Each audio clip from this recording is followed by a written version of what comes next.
Hello, hello, hello. We're live. Obviously, you guys know I was going to do a Periscope and talk about this because it's just the most absurd thing that I've ever heard in my entire life. All right. So, Dickinson College in Pennsylvania, an op-ed was published called "How Do We Save the World from White Men?" I mean, it's blatantly racist. Obviously, if you change the words white to black, if we were publishing an op-ed and it was called "How Do We Save the World from Black Men?", the entire world would be up in arms, which is why we have to actually talk about the rise of white racism in this country.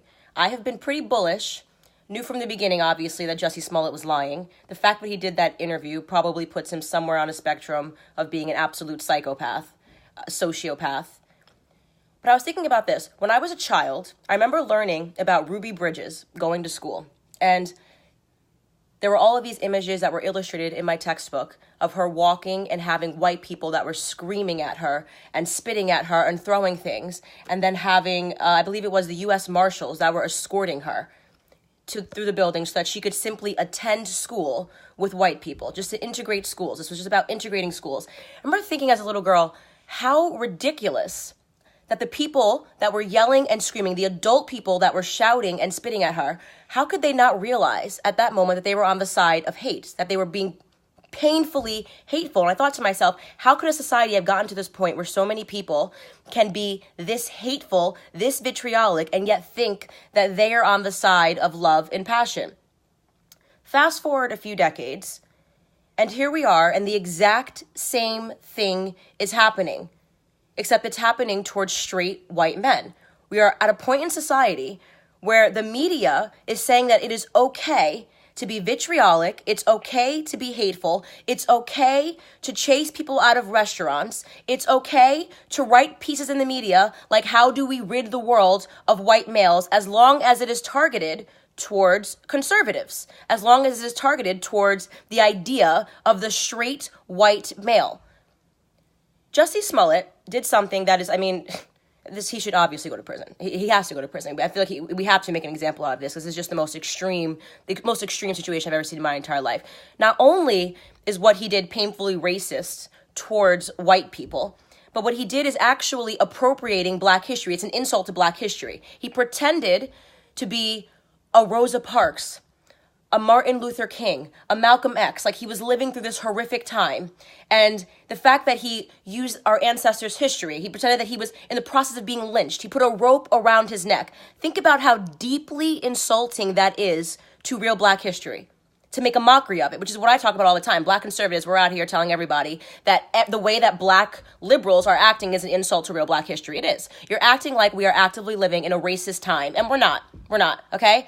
Actually, you can get away with much more as a Black person. You can write op-eds like "How do we rid the world of white males?" if you're a Black person in this society. It is great to be a Black person in American society right now because you can get away with things that you should not be able to get away with, i.e. Don Lemon, who has said the most painfully horrific and racist things on air this year, and yet he's got a top-rated show. Well, there's no such thing as a top-rated show at CNN, but among all of the failing shows at CNN, he has a big one, okay?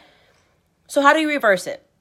First and foremost, in the same way that it took white people to stand up during those times in the civil rights era and say something so that we could reverse all of the stuff that was being done to Black people, it's going to take Black people now standing up and saying that what's happening in society is wrong. And we're seeing that with Black conservatives. People are racist to us all the time, obviously. Just look at my timeline if you want to see what's said about me, okay?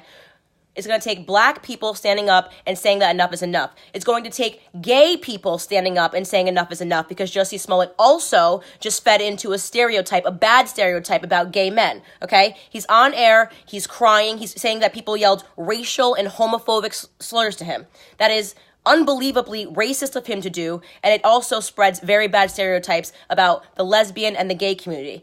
Everybody needs to find their voice right now and stand up and talk about what's happening in society because racism is not okay. It doesn't matter who the object of your racism is. And right now, with the Gillette razor, with Brett Kavanaugh, with the Jussie Smollett hoax, we are seeing the rise of racism towards white people, which is being blessed by our media. It is being blessed by people in Hollywood. It is being blessed by leftist politicians. It is being blessed by Alexandria Ocasio-Cortez, who keeps pretending she's a victim. Ben Shapiro, what did she say? Cat called me. No, he didn't. He challenged you for a debate. When you say Ben Shapiro cat called you, okay, for challenging you to a debate, you are perpetuating the idea of a white male being a predator. So she is a part of this too. All of the leftist politicians are also perpetuating this myth. Kamala Harris, who is not ever going to be the president of the United States, when she jumps up and says, this is outrageous, we're living in MAGA times.